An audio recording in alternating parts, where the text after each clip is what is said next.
네, 우리 하나님 말씀 히브리서 보겠습니다. 히브리서 6장 13절에서 20절까지 한 목소리로 같이 봉독하겠습니다. 신약성경 358페이지 히브리서 6장 13절에서 20절입니다. 같이 봉독하겠습니다. 하나님이 아브라함에게 약속하실 때 가리켜 맹세할 자가 자기보다 더 큰 이가 없으므로 자기를 가리켜 맹세하여 가라사대 내가 반드시 너를 복주고 복주며 너를 번성케 하고 번성케 하리라 하셨더니 저가 이같이 오래 참아 약속을 받았느니라.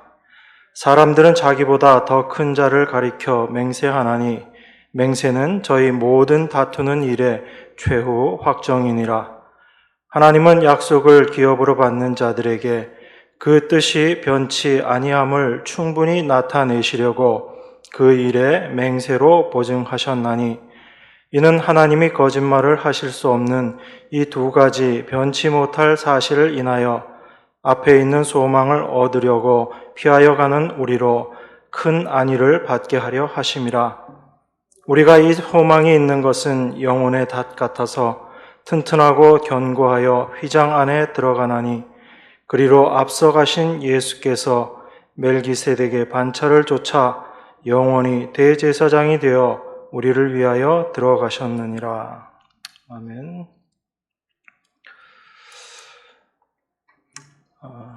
우리가 알고 있기로는 히브리서는 특별히 그리스도인들 중에서 유대인인 그리스도인들을 위해서 쓰여진 성경이다라고 우리가 알고 있습니다.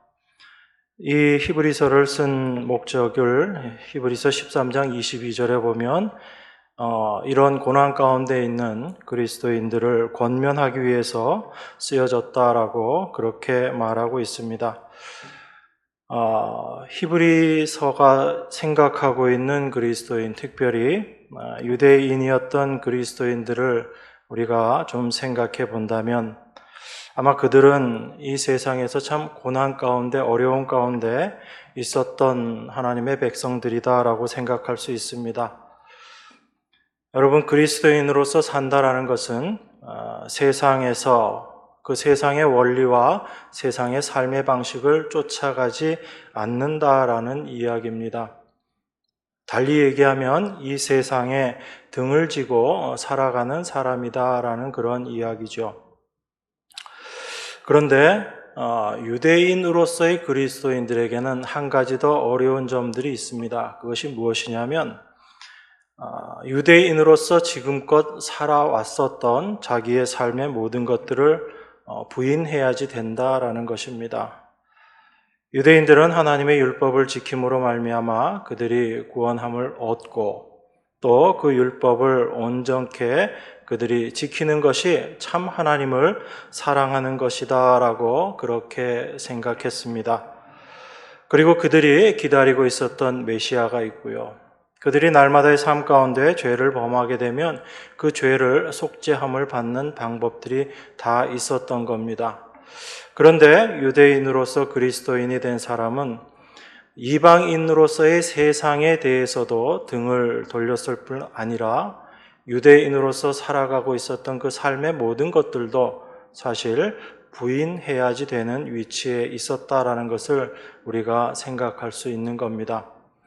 단지 세상 사람들과의 어떤 부딪힘뿐 아니라 자기 자신이 지금껏 살아오고 있었던 그 유대 사회와도 다른 모습으로 살 수밖에 없었던 위치에 있었던 것이 그리스도인이면서 유대인이었던 사람들입니다.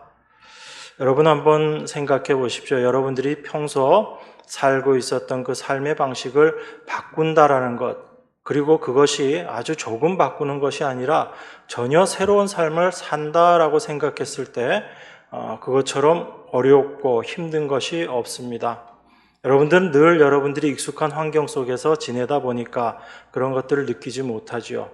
그런데 최근 우리가 경험하는 것이 이 코로나라는 상황 때문에 이전에 생활하지 못했던 그 삶의 모습들을 살아가게 되고, 이것은 단지 불편하고 좀 힘든 정도지만 이런 정도가 아니라 우리의 삶의 모습이 완전히 바뀌어져야지 된다라고 하게 되면 그것은 쉽지 않을 겁니다. 그래서 유대인으로서 그리스도인이었던 이 사람들은 세상과 등질 뿐 아니라 유대인들이 전통적으로 생각했던 것에서도 달리 생각하며 지내는 겁니다. 유대인들은 예수가 아닌 다른 메시아를 기다리고 있었는데, 그리스도를 믿는 사람들은 그 예수님이 바로 우리가 기다렸던 메시아다라고 그렇게 생각했던 거죠. 유대인들은 여전히 율법의 의식들을 지켜 나아감으로 말미암아 하나님의 백성으로 구원함을 받는다라고 믿고 있었지만, 그리스도인들은 예수 그리스도를 믿음으로 말미암아 구원함을 받는다라고 생각했습니다. 그리고 그들이 죄를 지었을 때 예수님의 십자가로 다 사해진 것을 믿고 살아가지만, 유대인들은 여전히 피의 제사를 하나님께 드려야지 죄의 속죄함을 받는다라고 생각하고 있었던 것입니다. 그러니까 유대인으로서 살아오던 그 사람들이, 유대인들이 지금도 여전히 지키고 있는 그 모든 것들을 부정하고 그것을 인정하지 않고 예수님을 믿는 그런 믿음의 삶을 살아간다라는 것은 우리가 생각하는 것처럼 그렇게 쉽고 호락호락한 것이 아니었을 것이다라는 것을 우리가 생각해 봐야지 되는 겁니다. 그래서 히브리서는 특별히 이러한 그리스도인들이, 고난 가운데 있는 그리스도인들이, 어려운 가운데 있는 그리스도인들에게 참된 위로와 소망과 희망을 주기 위해서 쓰여진 서신입니다. 그들이 여전히 어려운 가운데 있고 그들이 고난 가운데 있지만, 그 고난이 바로 하나님께로부터 말미암은 것이고 그 고난을 통해서 하나님께 더 가까이 나아가게 된다는 것을 알게 해주는 의미에서 그들에게 참된 소망이 되었던 겁니다. 여러분 한번 생각해 보십시오. 여러분들이 이러한 사람들의 처지였다면, 이러한 유대인들의 위치였다면, 만약에 내가 믿는 저 예수님이 정말 메시아가 아니라면 어떡할까? 예수님이 말하는 그 새 언약이 아니라 우리가 지금껏 생각했던 그 언약의 백성, 그것이 참된 것이 아닌가? 우리가 죄를 지었을 때 우리의 죄를 위해서 제사를 드리고 그렇게 해서 그 피로 말미암아 우리가 속죄함을 받는 것이 우리 죄를 사하는 것이 아닌가라는 이런 의심을 가질 때마다 그들은 굉장히 힘들고 어려웠을 겁니다. 그래서 히브리서 기자는 그 모든 것들을 자세하게 설명을 해주는 겁니다. 예수님이 어떤 분인지에 대해서 이야기하고, 제사가 무엇인지에 대해서 이야기하고, 무엇보다 믿음이 무엇인지를 우리에게 이야기하면서 그 참된 믿음의 길을 올바로 가게 우리에게 권면하고, 또한 그 믿음의 길을 우리의 힘, 우리의 능력으로 가는 것이 아니라 하나님께서 그 길을 갈 수 있도록 우리를 붙잡고 인도하시고 끝끝내 그 일을 이루신다라는 것을 우리에게 가르쳐 주기 위해서 이 히브리서를 썼다라고 우리가 볼 수 있습니다. 그러니까 우리에게도 동일하게 이 말씀은 그렇게 다가와야지 되는 겁니다. 여러분들의 삶의 모습, 어려운 부분들, 그리고 이 말씀을 우리가 올바로 알아감으로 말미암아 내가 믿는 이 믿음이 올바른 것인가를 이 말씀들을 통해서 우리가 확인해야지 되고, 그리고 그리스도인들로서 살아가는 이 삶의 길이 내 힘으로 내 능력으로 살아가는 것이 아님을 다시 한번 확인하고 하나님께로 향한 우리의 소망을 온전케 하는 것, 여기에 참된 목적이 있다라고 생각할 수 있습니다. 특별히 오늘 읽은 본문 히브리서 6장은 그리스도인이 도의 초보를 버리고 완전한 데 나아가라라고 말씀하는 내용 속에서 이어지는 내용입니다. 여러분, 우리가 완전한 데 나아가는 것, 이건 우리가 완전하게 행동하라라는 의미가 아니다라고 제가 말씀드렸습니다. 완전한 데 나아가는 것은 우리가 무엇을 완전한 행위를 하는 것이 아니고 완전하신 그리스도에게 나아가라는 의미거든요. 그리스도만이, 예수님만이 완전하신 분이십니다. 그분이 모든 것을 이루시고 하나님의 모든 것들을 온전히 다 완성하신 분이시거든요. 그래서 그 그리스도 안으로 들어가는 것, 그리스도께로 나아가는 것, 그게 바로 완전한 데 나아가는 겁니다. 그런데 우리가 여전히 도의 초보에 머물고 있는 것은 그 그리스도를 바라보지 못하고 자기 자신을 바라보고 내가 무언가를 해야지 된다라고 생각하는 그 모습, 그것이 바로 도의 초보의 모습이다라고 히브리서 기자가 우리에게 이야기하고 있는 겁니다. 그래서 우리가 하나님의 완전한, 예수 그리스도의 완전한 가운데 나아가는 것, 그것이 어떠한 모습인지를 오늘 말씀들을 통해서 조금 더 생각해 보기를 원합니다. 오늘 읽은 말씀 위쪽에 보면 6장 9절부터 보면 이렇게 이야기합니다. 사랑하는 자들아, 우리가 이같이 말하나 너희에게는 이보다 나은 것과 구원에 가까운 것을 확신하노라.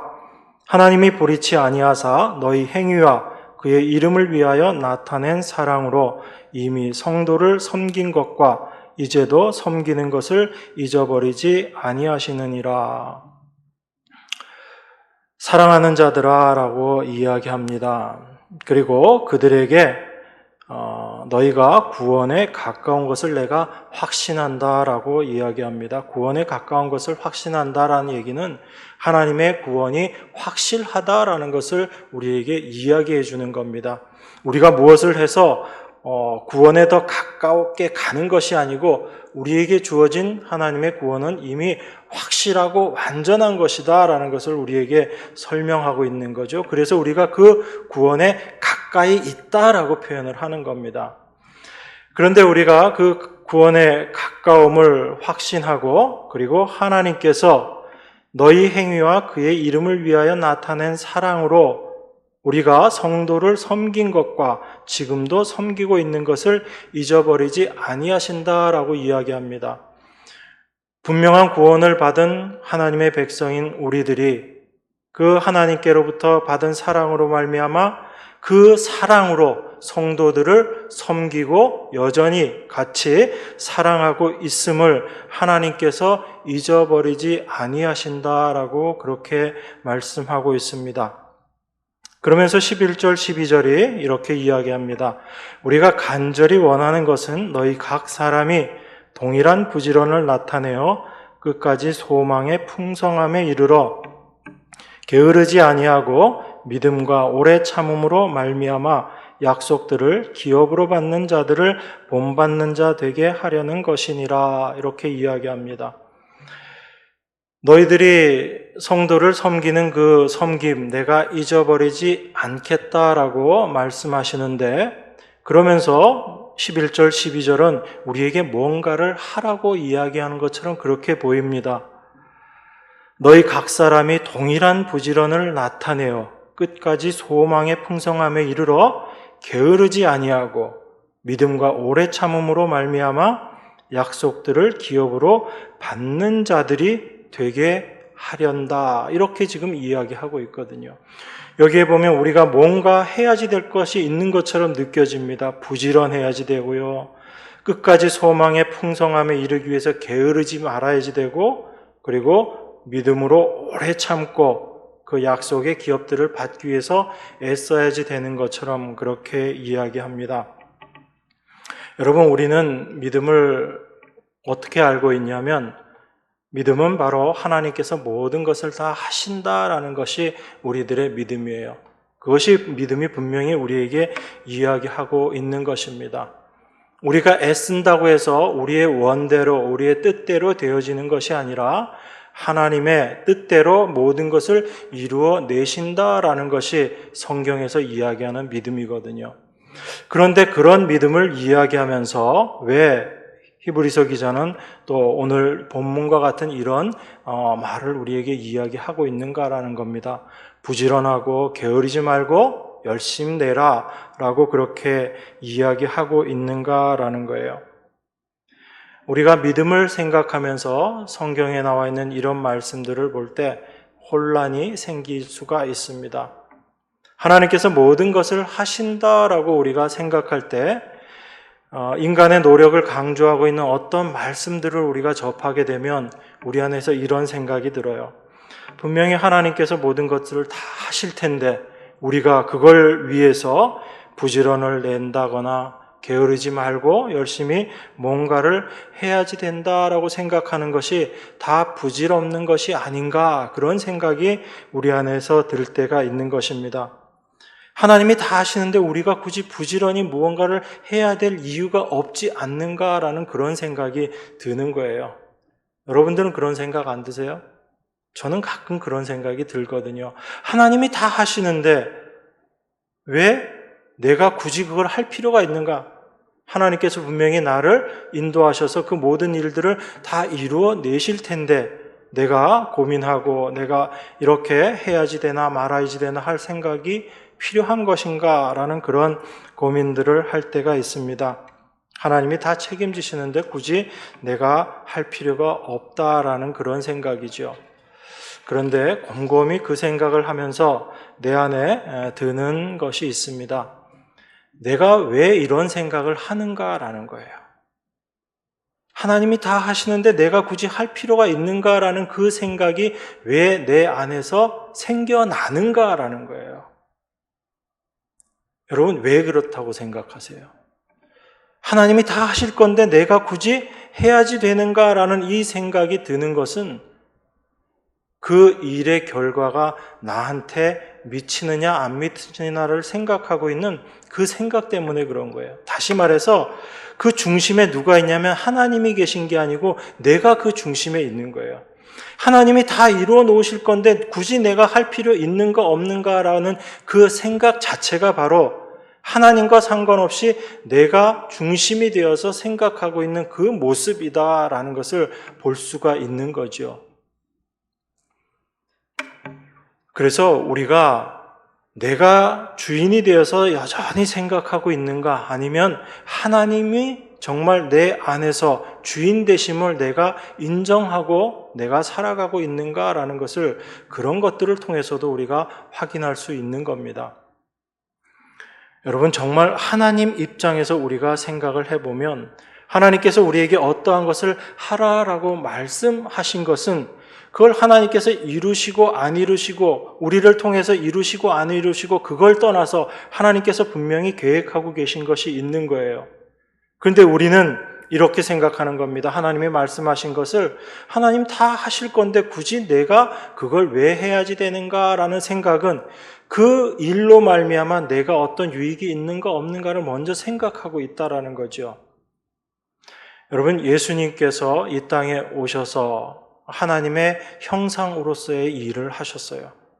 보이지 않는 하나님을 예수 그리스도를 통해서 보이시는 모습으로 하나님이 어떤 분이신지를 드러내는 삶을 사셨던 겁니다.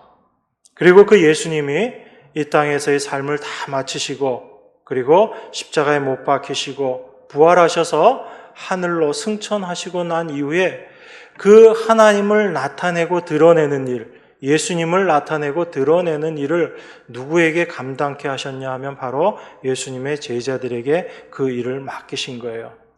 우리들에게 그 일을 맡기신 겁니다.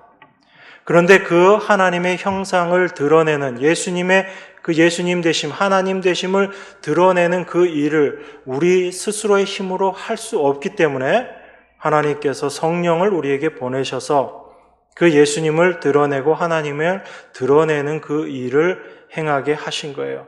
그래서 예수님의 제자들이 정말 열심히 애써서 수고해서 제자로서의 삶을 살아갑니다. 그 삶을 살아가면서 자기 자신을 드러내는 것이 아니고 하나님을 드러내고 예수 그리스도를 드러내는 삶을 사는 거예요. 그런데 그 제자들이 우리와 같은 이런 고민을 하면서 그 일을 한 것이 아니고 자기의 그 모든 삶을 희생하고 헌신하면서 목숨까지도 버리면서 그들이 하나님의 일을, 하나님을 드러내는 일에 헌신했던 겁니다. 그리고 그 모든 일을 이루고 나서 내가 한 이 모든 것들이 내 힘, 내 능력으로 한 것이 아니고 하나님의 은혜로 이 모든 것들을 다 했다라고 그들이 고백하는 겁니다. 그래서 우리가 그 제자들의 삶을 통해서 또한 하나님께서 우리에게 말씀하시는 하나님의 말씀을 통해서 우리가 분명히 생각해야지 되는 것이 있습니다. 분명 하나님께서 모든 것들을 다 이루시는 거예요. 이 세상의 모든 일을 하나님께서 주관하시고 하나님께서 다 이루십니다. 하나님께서 다 책임지고 하시거든요. 그런데 하나님께서 하시고 하나님께서 책임지신다라고 우리가 말할 때 분명히 우리가 한 가지 생각해야지 되는 게 있습니다. 그건 우리가 하지 않아도 된다라는 그 생각을 우리가 가져서는 안 된다라는 거예요. 우리 안에 그런 생각이 들어오는 것을 통해서 우리가 어떤 모습인지를 하나님께서 깨닫게 해주시는 모습인 겁니다. 하나님께서 당신의 백성들에게 어떻게 일하시고 어떻게 하나님의 말씀을 이루어 나아가시는가라는 것을 오늘 저희가 읽었던 본문 말씀을 통해서 아브라함의 예를 통해서 우리가 좀 생각해 보겠습니다. 13절에서 15절까지 제가 다시 한번 봉독합니다.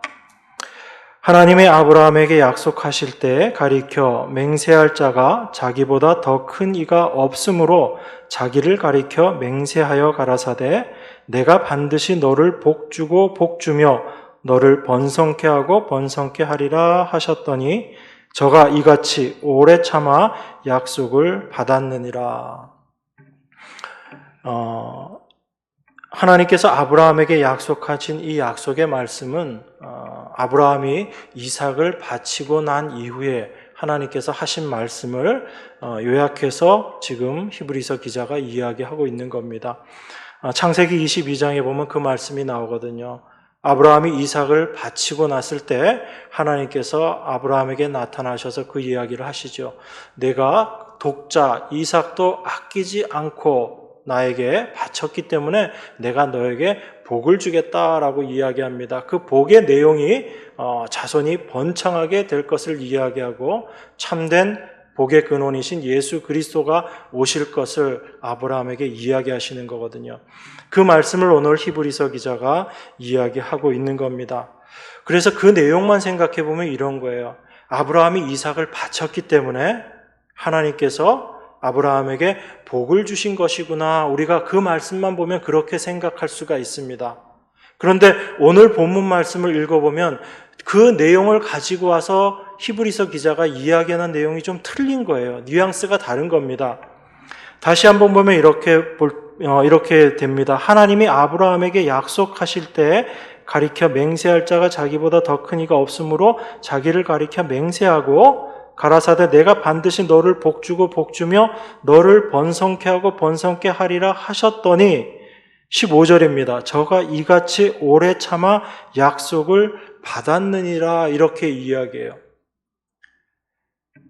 그러니까 결론을 보면 15절만 보면 이렇게 우리가 생각할 수 있죠. 아브라함이 오래 참아서 약속을 받았다라고 이렇게 볼 수 있습니다. 그런데 아브라함이 오래 참아서 약속을 받은 이 원인이 어디에 있었는가를 히브리서 기자는 13절에서 하나님이 아브라함에게 약속하실 때에 가리켜 이렇게 이야기하는 거예요. 그리고 하나님께서 맹세하셨다라고 그렇게 이야기합니다. 우리가 15절의 말씀만 보면 아브라함이 끝까지 오래 참아가지고 약속을 받은 것이구나, 복을 받은 것이구나 이렇게 볼 수가 있는데 사실 13절의 말씀을 보니까 아브라함이 복을 받은 이유가 뭔가 그 원인이 어디에 있었는가 보니까 하나님께서 복 주시기로 약속하셨다는 거예요. 그리고 약속하셨을 뿐만 아니라 하나님께서 맹세하셨다라고 이야기합니다. 하나님보다 높은 자가 없기 때문에 하나님이 당신 자신에게 맹세하셨다는 이야기예요. 그래서 하나님께서 약속하시고 그 약속하신 것을 하나님께서 다시 맹세까지 하심으로 말미암아 아브라함은 어떤 결과를 얻게 되었냐면 약속을 받은 자가 되었다라는 이야기예요. 복을 받은 자가 되었다라는 이야기입니다. 그래서 그 복받은 아브라함을 히브리서 기자가 이같이 오래 참아 약속을 받았다라고 그렇게 이야기합니다. 네, 여러분 한번 생각해 보십시오. 아브라함이 어떤 걸 오래 참았죠? 아브라함이 정말 참고 인내해서 복을 받았나요? 아니면 우리가 알고 있는 아브라함은 어떤 아브라함이에요? 하나님께서 말씀하셨지만 여전히 그 말씀대로 끝까지 기다리지 못하고 자기가 뭔가를 하려고 계속 애썼던 그 사람이 아브라함이잖아요. 나중에는 어떻게 되나요? 자기가 애쓰고 수고해도 도저히 이제 이룰 수 없는 그 상황까지 이르렀을 때, 99세가 되었을 때, 100세 되었을 때 이제 내 힘으로 도저히 할 수 없구나라는 것을 깨닫고 그걸 내려놓게 되었을 때 하나님의 약속의 말씀이 자기를 통해서 이루어지는 것을 보게 된 거죠.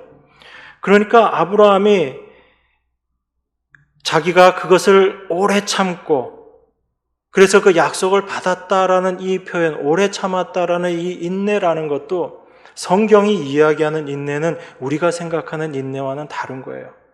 성경이 말하는 인내는 어떤 거냐면요. 여러분들이 오래 참고 꾹 참고 내가 잘 버텨야지 이런 걸 인내라고 이야기하지 않고 성경이 이야기하는 인내는 어떤 사람에게 하나님의 뜻이 임해서 하나님께서 약속하신 그 약속이 그 사람을 통해서 이루어지는데 처음에는 이 사람이 하나님의 약속 그 뜻의 의미를 올바로 알지 못해서 그것을 자기가 이루려고 하는 그런 실패도 하지만 점점 그 사람의 삶을 통해서 하나님의 뜻이 무엇인가를 알아가는 그 과정, 그 시간, 그것을 성경은 인내다라고 이야기하고 있는 거예요. 그러니까 이 인내라는 것은 단순히 어떤 한 사람이 참고 견디는 것을 이야기하는 것이 아니고 하나님께서 약속을 하시고 그 약속을 이루어가는 우리의 삶 속에서 그 약속을 이루어가는 그 시간 속에서 하나님의 뜻을 조금씩 알아가고 약속하신 것을 반드시 이루어내시는 하나님을 알아가는 그 과정, 그것을 바로 성경에서 인내다라고 이야기를 하는 겁니다.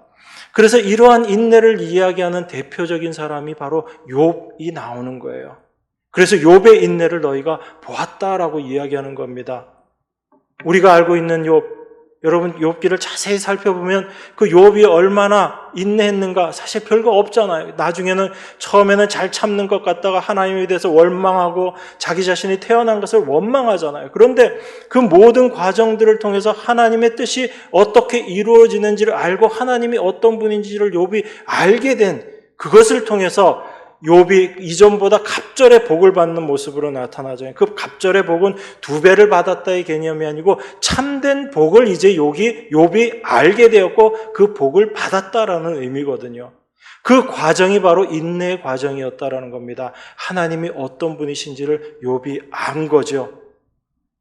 마찬가지입니다. 하나님께서 아브라함에게 오래 참음으로 말미암아 그가 복을 받았다라고 이야기하는 이 인내, 이 모습이 바로 하나님이 아브라함의 삶 가운데 역사하셔서 하나님이 어떤 분이신지, 하나님이 말씀하신 그 약속의 말씀이 어떻게 이루어지는지를 아브라함의 삶을 통해서 알게 하신 거예요. 그래서 그것을 알게 된 아브라함이 이제 참 복받은 자로 우리 삶 가운데 성경에 나타나게 되는데 이 모든 일을 누가 하신 것인가? 바로 하나님께서 약속하시고 뿐만 아니라 그것을 반드시 이루겠다고 맹세하시고 그것을 이루어내심으로 말미암아 아브라함이 복받은 자로 설 수 있게 된 것이지요. 우리는 그 하나님의 일하심을 우리가 발견할 수 있게 되어야지 됩니다. 발견할 수 있어야지 됩니다.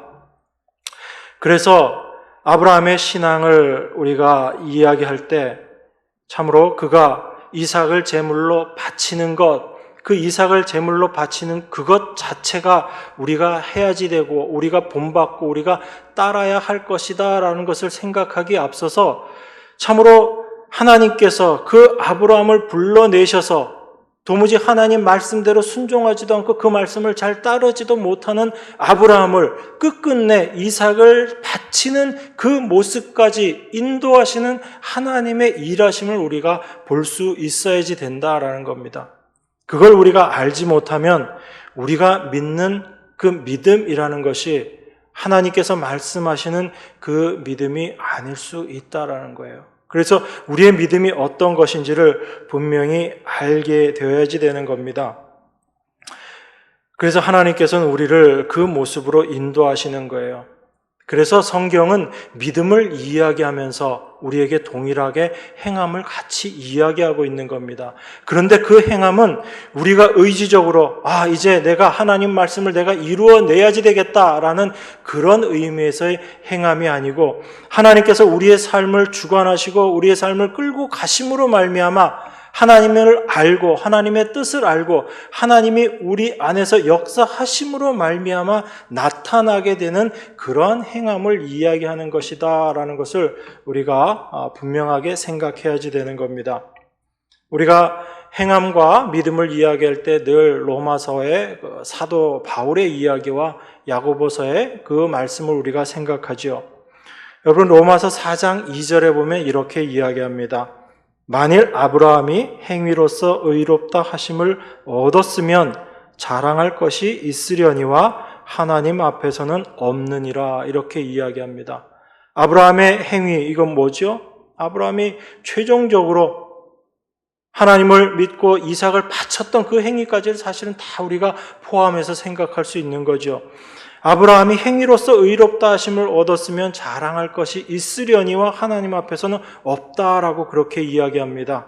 아브라함이 의롭게 되는 것이 행함이 아니라 믿음이다라는 것을 우리에게 이야기하고 있는 말씀이죠. 근데 야고보서 2장 21절에 보면 이렇게 이야기합니다.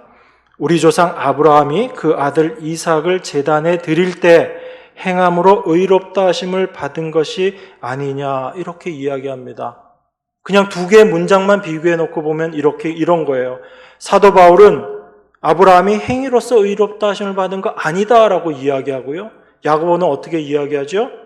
아브라함이 그 이삭을 제단에 바쳤을 때 그게 행함으로 의롭다함을 받은 것이다라고 그렇게 이야기하고 있는 거예요. 서로 모순되는 것 같은, 서로 반대되는 것 같은 이야기를 하고 있는 겁니다.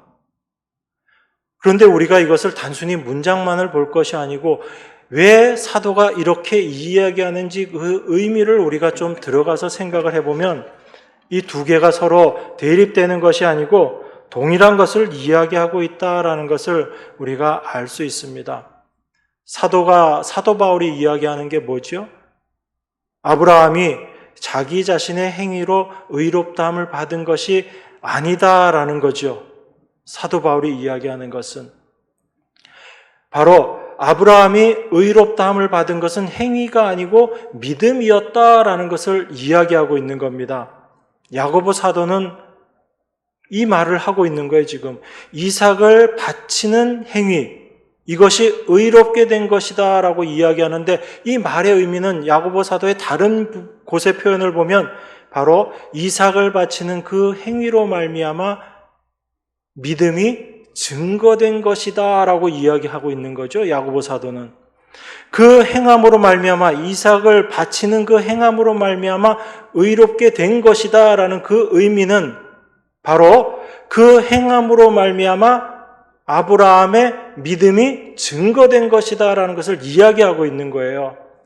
그러니까 바울은 아브라함이 행위로 의롭다함을 받는 게 아니고 믿음으로 의롭다함을 받았다라고 이야기하고 이삭을 바치는 그 행위가 그 의미로 이야기를 하고 있고 야고보는 이삭을 바치는 그 행위가 바로 아브라함에게 믿음이 있다라는 것을 증명한 것이다라고 이야기하고 있는 거잖아요. 그러니까 아브라함은 사도 바울의 표현을 들자면 아브라함 자신이 어떤 행위를 해서 의로워진 것이 아니다라는 거죠. 이제 정리를 하겠습니다. 헷갈리지 마세요.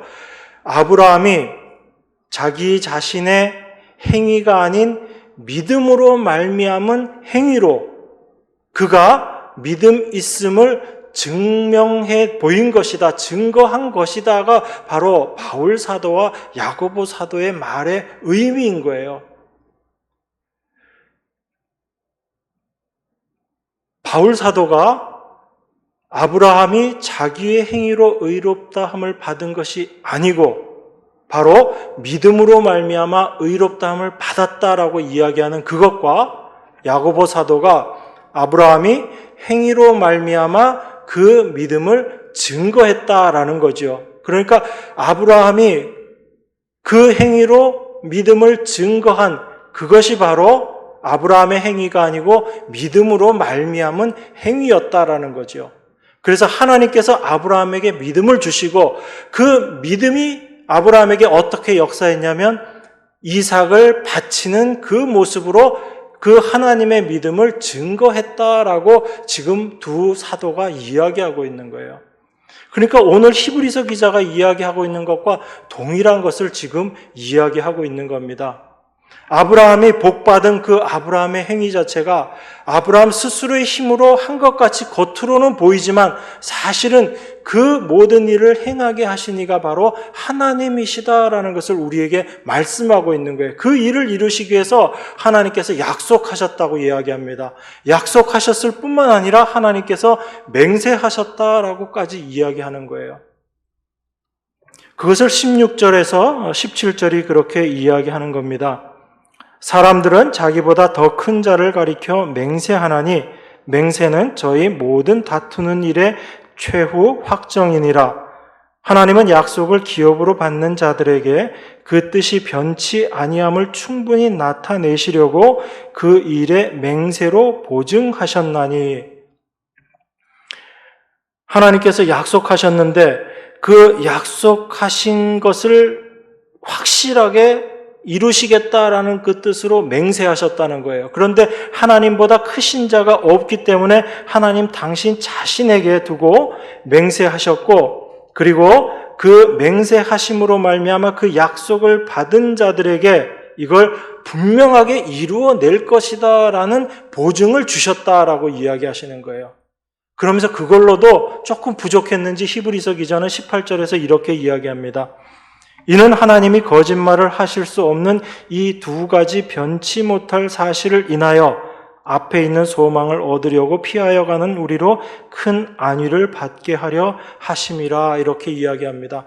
하나님께서 약속하시고요. 그 약속을 반드시 이루시겠다고 맹세까지 하셨는데, 그리고 나서도 또 뭐라고 이야기하냐면 하나님은 거짓말 하실 수 없는 분이시다라고 이야기하시는 거예요. 그래서 하나님은 약속하시고 맹세하신 그 두 가지를 반드시 이루어내시는 것은 우리 하나님은 거짓말 하실 수 없는 분이시기 때문에 그 일 분명히 이루어내신다라고 지금 우리에게 이야기하고 있는 거죠. 이게 우리에게 참된 소망이 되고 이게 우리에게 큰 안위가 되어야지 된다라고 그렇게 이야기합니다.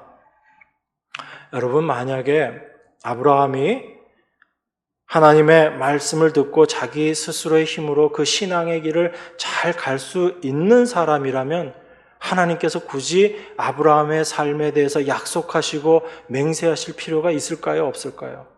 이럴 필요가 없는 거예요. 하나님께서 아브라함을 불러내셔서 말씀만 하시면 됩니다. 그러면 아브라함은 자기의 열심으로 그 말씀을 이루어내면 되거든요. 그런데 아브라함뿐만 아니라 우리도 다 마찬가지예요. 하나님의 말씀을 도무지 이루어낼 수 없는 것이 바로 우리들 존재라는 겁니다. 그래서 우리가 날마다 신앙생활을 해가면서 우리가 경험하는 건요, 나는 이만큼 하나님의 말씀을 잘 지켰다가 아니고 무엇을 하건 하지 않건 나는 도저히 하나님 말씀을 지킬 수 없는 존재구나라는 것을 우리가 더 깊이 알아가는 거잖아요. 그래서 나의 죄인됨을 더 깊이 알아가는 거잖아요. 그 모습 속에서 하나님의 은혜가 어떤 것인지를 우리가 더 깊게 알아가는 것이고, 우리가 일부러 죄를 더 많이 지어서 하나님의 은혜를 더 많이 알아가는 것이 아니라 죄를 짓지 않고 하나님 뜻대로 살아가면서도 여전히 내 안에서 무엇을 발견하게 되냐면 나는 도저히 하나님 뜻대로 살고자 하는 그 마음조차도 없는 게 나의 본질이구나라는 것을 우리가 보게 되잖아요. 그 모습을 보게 될 때 내가 얼마나 하나님 앞에 죄된 존재인가를 더 깨닫게 되고 더 고백하게 되고요. 그렇게 나의 본질을 알아가면 알아갈수록 십자가에서 나를 구속해 주신 하나님의 그 큰 은혜가 얼마나 크고 놀라운 것인지를 우리가 더 깊게, 더 넓게 알아가게 되잖아요. 그래서 하나님의 은혜가 아니면 도무지 나는 살 수 없는 존재입니다라는 것을 고백할 수밖에 없는 그 자리로 하나님께서 우리를 끌고 가고 계시는 거예요. 그게 성도들의 삶이거든요. 그래서 신앙생활을 하면 할수록 나의 불가능을 고백하게 되지 내가 이만큼 하나님 앞에 뭔가를 했습니다라는 그런 모습으로 절대로 나아가지지 못하는 것이 참된 믿음이 안에 있어서 끌고 그 믿음으로 말미암아 인도함을 받는 하나님의 백성들의 삶의 모습은 이것으로 드러날 수밖에 없다라는 거죠. 그래서 사도가 그 고백하는 거잖아요. 나의 나된 것이 하나님의 은혜다라고 이야기하고 그 하나님의 은혜를 이야기하면서 내가 죄인 중에 괴수다라고 이야기하는 거잖아요.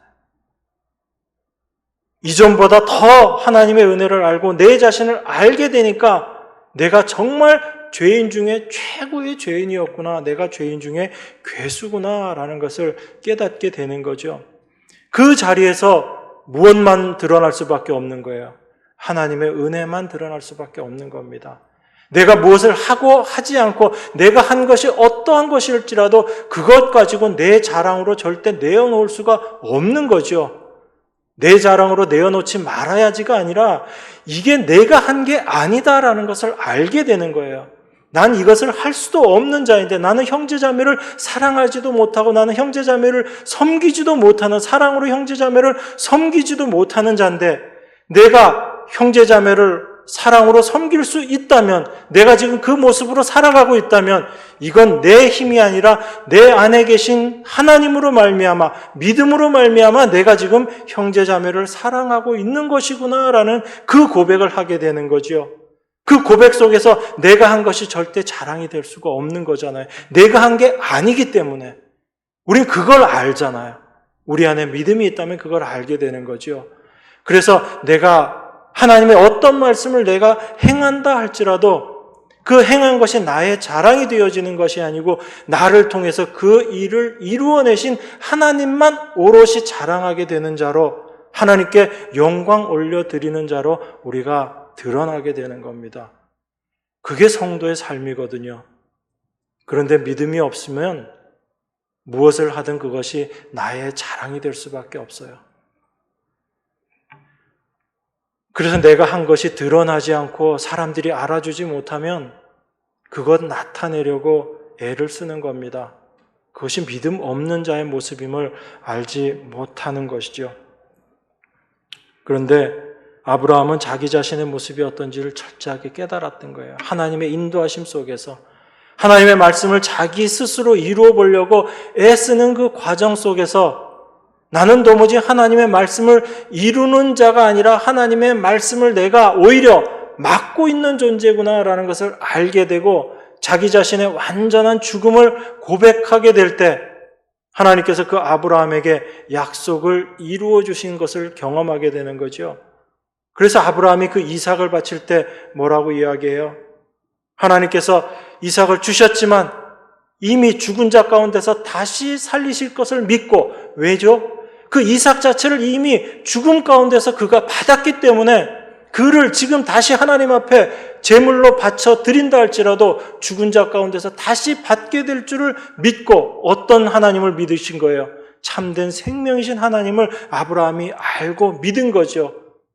그래서 그 이삭을 제단에 드릴 수 있었던 겁니다. 아브라함의 어떤 대단한 열심이 아니라 하나님께서 아브라함에게 역사하셔서 아브라함을 그러한 자로 만들어 놓으신 거죠. 그 모습 가운데 아브라함이 이삭을 바치게 되는 그 열심으로 하나님께서 일하신 겁니다. 그래서 우리는 이 하나님의 일하심을 보면서 하나님의 이 맹세로 말미암아 우리에게도 동일하게 하나님께서 약속하시고 우리에게도 동일한 맹세로서 우리의 삶 가운데 함께 하시는 거예요. 그 하나님의 말씀을 생각할 때 나를 고치시고 나를 새롭게 만들어 가실 그 하나님이 기대가 되고 그러한 내 자신에게 소망이 되는 거예요. 내가 무언가를 하는 자가, 내가 무언가를 하기 때문에 내 안에 소망이 되는 것이 아니라 하나님께서 말씀하신 그 모습대로 하나님께서 나를 만들어 가실 것이다 라는 것이 내 안에 참된 소망이 되는 겁니다. 그래서요, 참된 하나님의 일하심을 아는 성도는요, 성경 말씀을 보면서 무엇을 하라 하지 말라의 말씀을 보면 이것이 율법으로 다가오지 않는 거예요. 이 말씀을 보면서 내 안에 소망이 되는 겁니다. 어떤 소망이 되는 거예요? 하나님이 나를 이 말씀대로 살게 하는 자로 만드시겠구나 하는 그 소망이 내 안에서 생겨나는 거예요. 그런데 그것이 참된 하나님께로부터 온 것이 아니라면, 내 안에 여전히 내가 주인 되어서 살아가는 사람이라면, 하나님의 말씀을 보면서 하라 하지 말라는 말씀을 보면 내가 저것을 지켜서 이루어내야지 되는데, 그것을 지켜내지 못하면 좌절하고, 그것을 지켜내면 그것이 내 자랑이 되고 그 모습으로 살아가는 겁니다. 그런데 하나님의 믿음, 하나님의 말씀이 내 안에 있는 사람들은 그런 삶을 살게 되지 않는 거죠.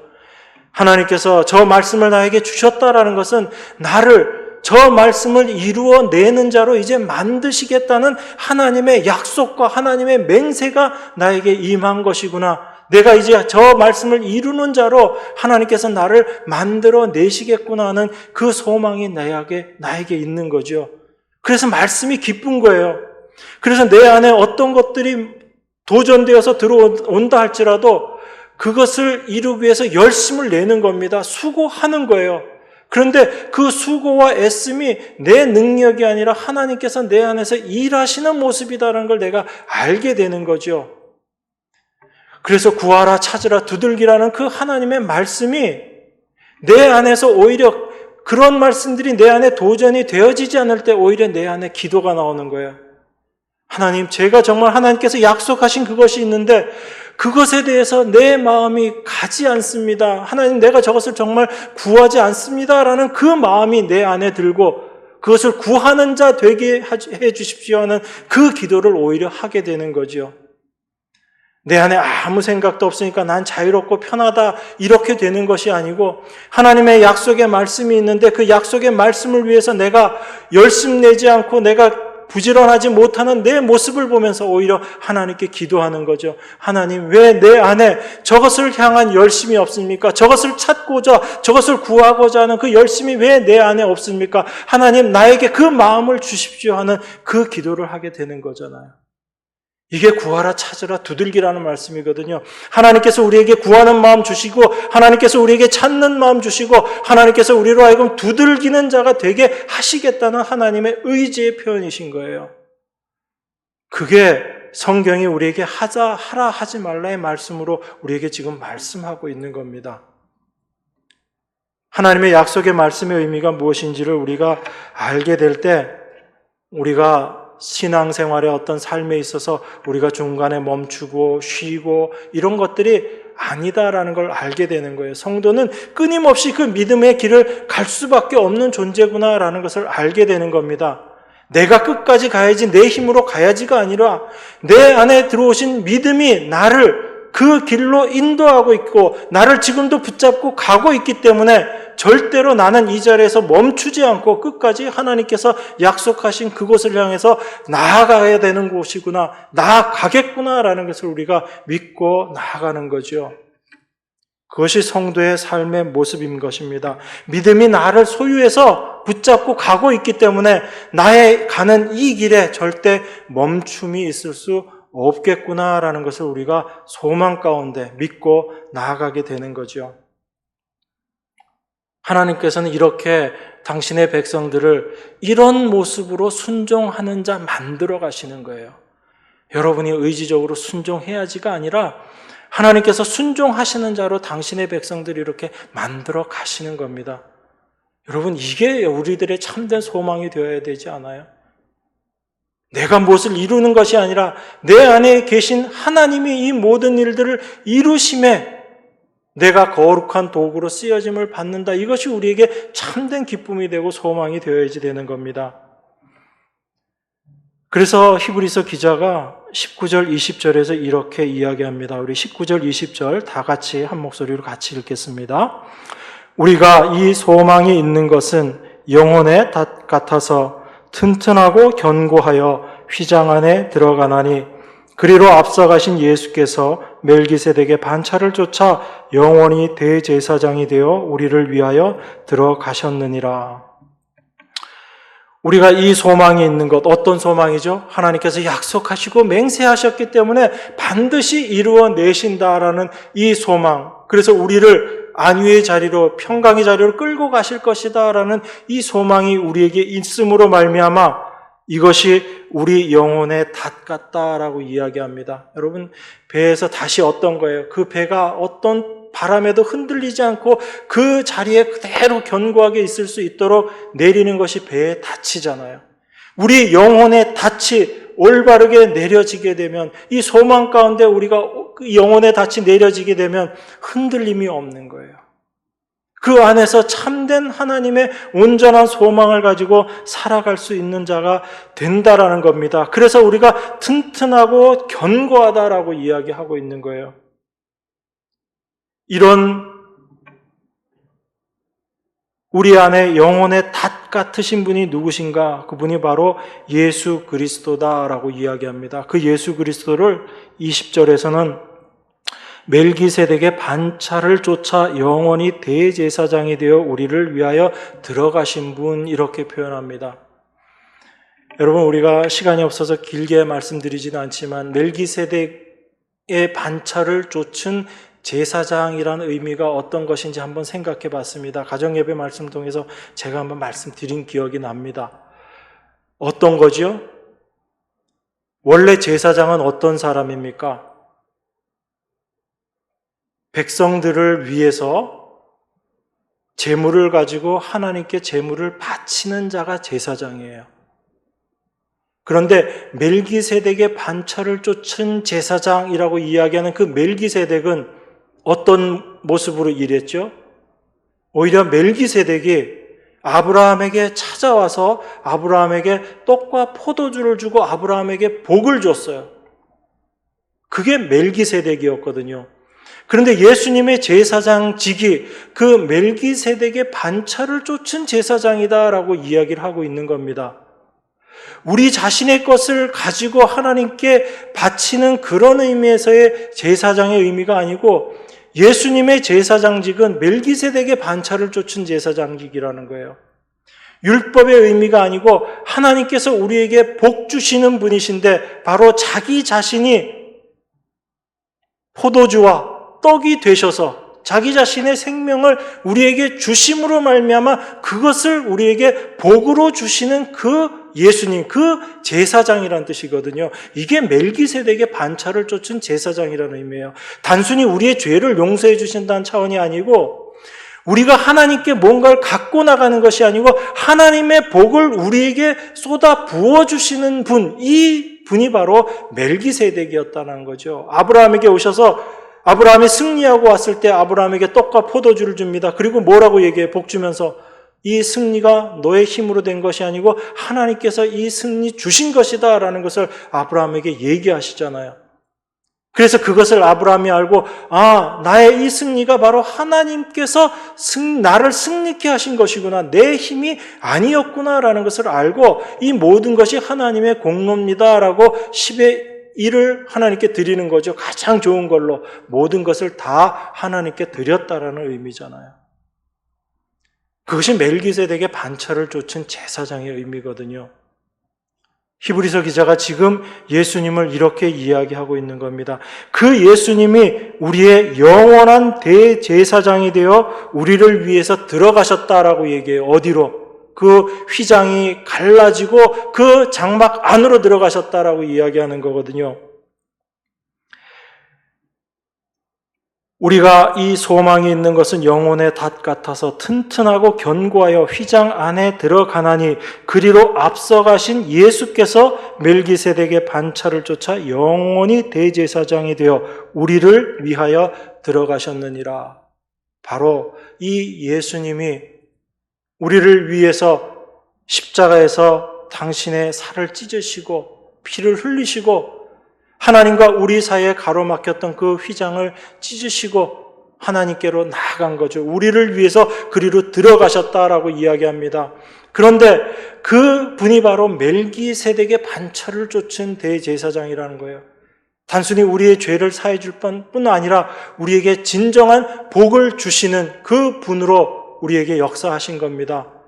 그래서 그 그리스도 안에 우리를 다 품으시고 하나님께서 이 일을 하신 거예요. 우리가 하나님께 나아가는 것이 아니고 하나님이 우리에게 오셔서 하나님의 온전한 복을 우리에게 다 주신 거예요. 그래서 히브리서 7장 2절에서 이 멜기세덱을 이야기하면서 그 이름을 번역한 즉 의의 왕이요 또 살렘 왕이니 곧 평강의 왕이다라고 이야기하는 겁니다. 우리에게 의가 되시고 우리의 참된 평강이 되시는 분이시다라고 이야기하고 있는 거죠. 우리의 행함이 아니라 예수님께서 직접 당신 자신이 제물이 되셔서 우리를 위해서 우리의 온전한 의가 되시고 그것뿐 아니라 부활하고 승천하셔서 지금 하나님 보좌 우편에서 그 위치에 계시면서 우리를 품고 그 자리로 올라가셨다라는 거예요. 그것으로 말미암아 우리에게 참된 소망이 되고 그것이 우리에게 참된 평강이 된다라는 것이 바로 예수님의 의와 평강 되시는 그 멜기세덱의 반차를 좇은 제사장의 의미인 겁니다. 우리는 그 예수님을 볼 수 있어야 돼요. 그래서 우리는 지금 이 땅을 살아가고 있지만 우리는 이미 예수 그리스도 안에서 하나님 보좌 우편에 있는 존재라는 것을 여러분들이 믿음의 눈으로 볼 수 있어야지 돼요. 그리고 우리의 삶을 통해서 하나님께서 그 일을 반드시 이루어내시는 약속하시고 맹세하신 그 하나님을 우리가 믿음의 눈으로 바라보게 될 때 우리 영혼의 닷 같은 흔들리지 않는 견고한 소망을 가지고 이 땅을 살아갈 수 있는 겁니다. 왜 그렇죠? 그리스도인으로서 이 땅을 살아가는 것이 고난이기 때문에 그런 거예요. 어려움이 있기 때문에 그렇습니다. 유대인들이 그리스도인으로서의 삶을 살아가면서 고난을 당했던 것처럼 하나님의 백성인 우리들도 예수 그리스도께서 가신 그 길을 갈 수밖에 없기 때문에 그런데 그 길을 내 힘, 내 능력으로 가는 것이 아니라 하나님께서 나를 붙잡으시고 나를 하나님 품에 안으시고 품으시고 그 길을 가실 것이기 때문에 우리가 염려하고 걱정할 것이 없다라는 거예요. 그래서 히브리서 후반부에 그 믿음의 선진들의 모습들을 다 이야기하고 있잖아요. 그런데 그 믿음의 선진들의 간 그 길을 누가 인도했는가? 믿음이라고 그렇게 되어 있잖아요. 믿음이 그 모든 삶을 인도했다라는 것을 우리에게 이야기하고 있는 겁니다. 그래서 우리는 이 하나님의 말씀을 통해서 그것이 우리 안에 참된 소망임을 발견하셔야지 돼요. 약속하시고 맹세하신 그 하나님은 절대로 거짓말하실 수 없는 분이심을 우리들의 삶 가운데 날마다 경험해 가면서 그 하나님을 더욱더 알아감으로 말미암아 흔들리지 않는 참된 소망 가운데 거하는 여러분과 제가 될 줄 믿습니다. 이 하나님을 소망하면서 날마다 살아가는 여러분들 되시기를 주님의 이름으로 축원합니다. 기도하겠습니다. 하나님 아버지 감사합니다. 날마다의 삶을 통해서 우리 힘으로 사는 것이 아니요 하나님의 함께하심과 하나님의 약속의 이루심이 저희들의 삶의 모습임을 깨닫게 하심을 감사드립니다. 날마다 그 주님만 바라보면서 흔들리지 않고 우리 영혼의 닷 같으신 온전한 소망이신 그리스도만 바라보며 저희들이 날마다 살아갈 수 있는 은혜, 참으로 그것이 우리 안에 온전한 소망이 될 수 있도록 축복하여 주시옵소서. 우리의 힘과 능력으로 살아가는 것이 아님을 다시금 말씀을 통해서 고백하시게 하시고 오직 주님만 바라보며 의지하는 귀한 주의 백성들로 세워주시기를 간절히 원합니다. 지금도 하나님 보좌 우편에서 모든 것들을 이루시고 우리들을 위해서 간구하고 계시는 귀하신 예수 그리스도 이름으로 기도드리옵나이다. 아멘.